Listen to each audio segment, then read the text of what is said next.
Hello, everyone, and welcome to this episode of Build America, the nation's built environment podcast that's capturing the very heartbeat of construction. I'm your host, Kerry Smith Buck, owner of Construction News and Review.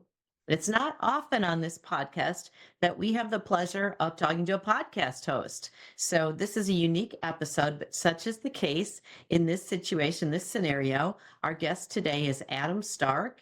And Adam is a Special Forces veteran, and he's host of the podcast known as the Veterans Who Build Show. And it's a podcast that hears stories and shares them of veterans transitioning into the construction industry from military service and just their professional and personal journeys along the way. Without further ado, excuse me, let's welcome Adam Stark. Adam, welcome to Build America. We're glad to have you here today. Me too. I'm excited to be here. Kerry, thanks so much for hosting me and for letting me share my story and what I'm doing. Absolutely. We're looking forward to it. So tell us just a bit, Adam, about like this, the inspiration or the genesis in creating this podcast to begin with. What kind of motivated you? When did you get it started? And how's that all playing out? Yeah, absolutely. So it's been a really interesting journey of piecing different components together of my own life story and realizing my own passion towards supporting the veteran community. And how that started was when I finished my service and finished school, undergrad, I started getting into the built environment, working for builders, realized that I really loved the trade that model, generally speaking, whether it was because working on job sites with different people, different trades, and finding that kind of similarity with military service, whether it was manual work, manual labor, it was schedule intensive, lots of kind of chaos can happen, right? And you almost expect things to go wrong and have the ability to adapt. So there are lots of characteristics that I realized translated into the built environment, generally speaking, and found that really intriguing. And in that experience, I also realized that in my own journey of transitioning out of kind of the military mindset, listening to other veterans was incredibly helpful to recognize and create relatability and understand that nuances that I was experiencing wasn't unique to me in a negative way, right? Meaning like heavy thoughts, feelings, issues that I was just having, understanding civilian dynamic. I wasn't alone in any of those elements. And that was super helpful to hear. So I bridged those two things that I mentioned together. One being how built environment is just a great industry, civilian profession and industry for veterans, generally speaking. Two, my own experience of just feeling a lot of relief in hearing other veterans and basically taking that as like a roadmap for myself, merge those two things together and realize, okay, here's an opportunity to do something I'm really passionate about and support the community, both in terms of my civilian profession and also my military background, merging them in one. That's awesome. Thanks for that background. That's really helpful. And it is intriguing as you were speaking, Adam. I was thinking just, I know very much less about the military process as I do from construction, but about like construction, I bet there's a lot of common threads or like it's an accelerated, hands-on, team-based environment. And it's just long hours, physically demanding. And I start to stack up those bullet points and wonder how many of them also appear for people who are serving in the military? Are there just a lot of commonalities? Yeah, exactly. There's a lot. I tried to throw out a few. You named a few as well. You could really go down the rabbit hole and just list them off. And that's also part of the show is we'll ask each guest to talk about those translatable skills from their military service into their where they sit right now in the built environment profession so that we again just keep creating these relatability points so that other veterans listening, whether they're in active duty and transitioning out or they've just finished and looking for a career, or they're just looking for a new career, generally speaking. So we try to give as many relatability points as possible. And like I said, build this kind of roadmap for others to hear and see success in that through other veterans in civilian profession. And I'll segue that into another angle that I find really important, which is to say I think generally speaking, we perceive veterans to be stuck in this military mode. And what I also really intend to highlight is here are veterans in civilian professions that are now leaders in civilian professional life. So that's also like a dynamic that we end up exploring and highlighting. Oh, that's great. And yeah, that probably without even knowing it, some of us had that preconception of that. You've probably heard, have you heard just like dozens or hundreds of stories? Are there some that rise to the surface? Certainly generically is fine, but about people that have maybe navigated that and overcome challenges and are successful today? It's probably hard to just recall. I'm sure you've heard a lot of them, but any kind of anecdotes rise to the surface that you Definitely. want to share? Good. Definitely. First of all, it's awesome to hear all of the veteran stories because they're all unique, and it's just an awesome kind of timeline to build to go one step back because we do a life story on everyone. So we'll start from childhood. We go through why they enlisted, why they went into service. We walk through their military service, walk through transitioning from military to civilian life, and then getting into the built environment. So that's the format of the show, and we'll highlight advice, hindsight advice in terms of transitioning from military to civilian life, and then we'll also highlight translatable skills. So again, we really touch on and create space to talk about these critical kind of points in life for each veteran in this path.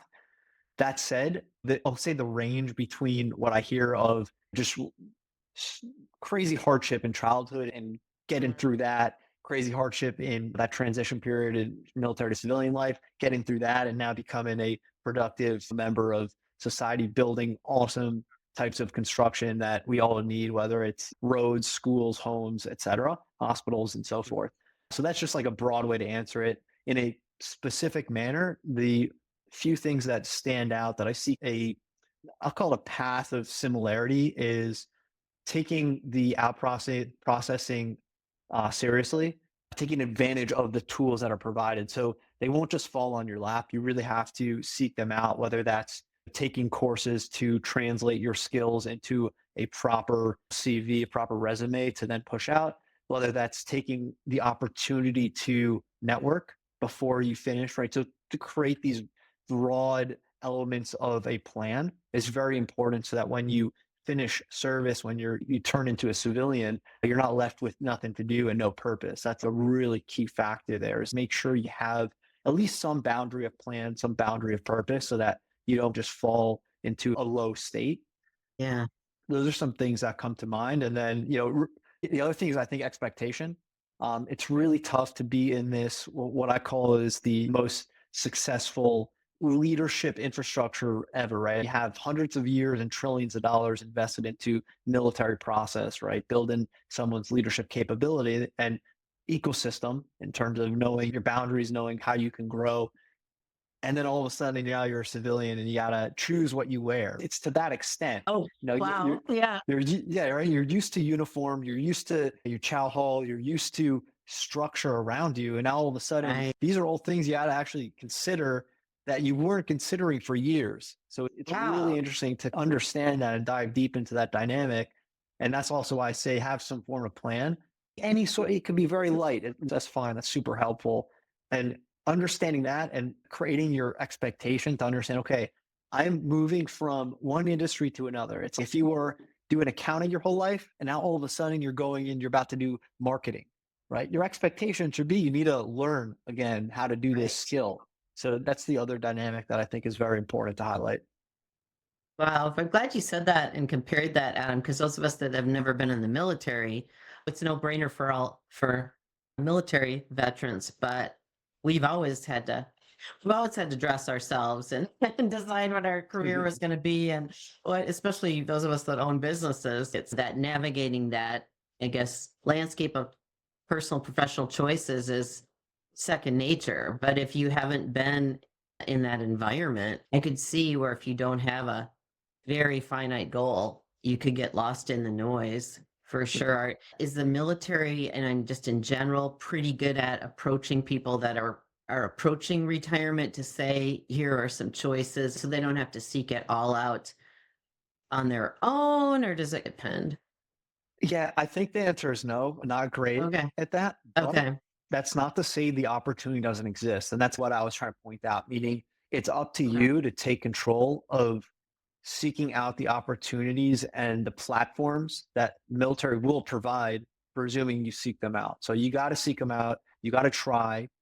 There's many different avenues.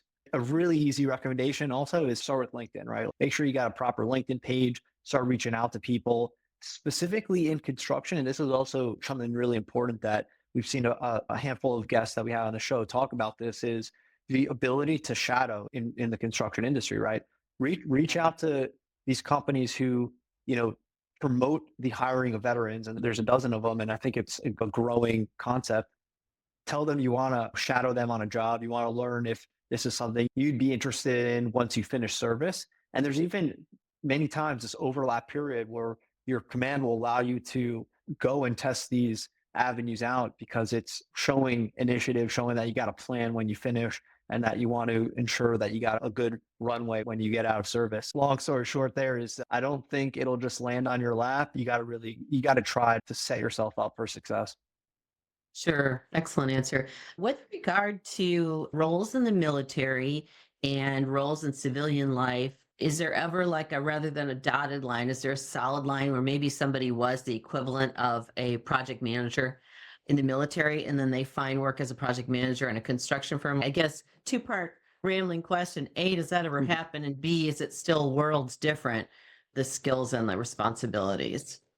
Yeah, so I'll call it their soft skills and hard skills, right? So soft skills I'll say is more general to military that you just need to be able to recognize to translate into civilian professions. And that's one of the things we really dive deep on. And some of the things that we just mentioned in terms of managing teams, managing stress, managing schedules, priorities, et cetera. Now, in terms of hard skills, to answer more specifically to your question, there's lots of direct translation. So you have, for example, Navy Seabees whose mission set, generally speaking, is construction. It's building forward operating bases. It's managing, doing maintenance, managing existing bases. You have the U.S. Army Corps of Engineers. So that's also another immediate translation. So there's actually a significant amount of roles in the military that you really find very similar translation as it relates to hard skills. That said, you still are going to need to overcome the difference between being in the military versus being a civilian. Regardless of literal immediate translation of hard and soft skills, you still need the awareness that you're going to have to shift how you go about your day to day and operate accordingly. Wow, that's awesome. You mentioned earlier, Adam, about, oh, just left my brain. It was good though, whenever you mentioned.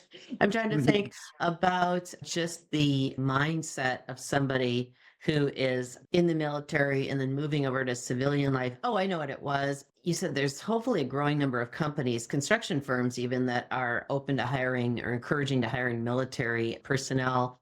What if I'm a construction company owner and I'm really, my heart is committed to doing that, and gosh knows we need more workers, all the shortages that we read about in construction with labor. What, as a construction company or a potential employer, what would be some tips to keep in mind if you really want to embrace and bring in that sector of the workforce? Yeah, great question. And you touched on something which is also a part of my goal in the show is to say, okay, we have this massive workforce gap issue that's like growing and compounding, right? In terms of knowledge gap. Lost the wording there. Yeah, knowledge gap. So Yeah. numbers and knowledge gap. We have a huge population of veterans that year over year are retiring, or also like military personnel who are retiring and becoming veterans. So that's a huge demographic that can be tapped and leveraged for our issues in the workforce, generally speaking, in construction and built environment. So it's a great angle. Now, if you're a company who, is wanting to hire veterans and anyways need to hire people, first and foremost, recognize this is a great area of opportunity to hire people who have amazing leadership skills ingrained in them from an amazing system that ingrained those leadership skills in them, drive capability of managing stress and teams, et cetera. The advice that I would give is to recognize that the age difference in hiring initially, right? Meaning someone finishing military, if they're 22 versus an 18-year-old, for example, realize that you still got to train them for this trade that you're hiring them for, right? The same way you would train someone transitioning from, like I mentioned, that just random example, accounting to marketing, right? You got to allow them a moment to learn the trade, make sure that they are aware that you're okay with the fact that they need to still now learn their day to day. Give them that same kind of leeway, and then you'll be able to watch them grow into that role I would suggest expeditiously once you give them that moment of here's your time to get sorted and learn what's what. That's awesome. As you were saying that, I thought about I do a lot of writing with the Associate General Contractors and all Mhm. their regional and national efforts in mental health. And I think it's depending on where a former military person would find their home in the construction industry. Hopefully, it's in a scenario that is practicing increased mental health awareness and mental health support. And I was thinking that's probably a really depending on the person and the transition, knowing that is probably really important because I would think that there are other adjustments, personal adjustments that may just take a little bit of time to settle out. Is that a legitimate thought? Yeah, absolutely. On the personal side, the adjustment period I've come across recently, I wish I could reference this top of my head.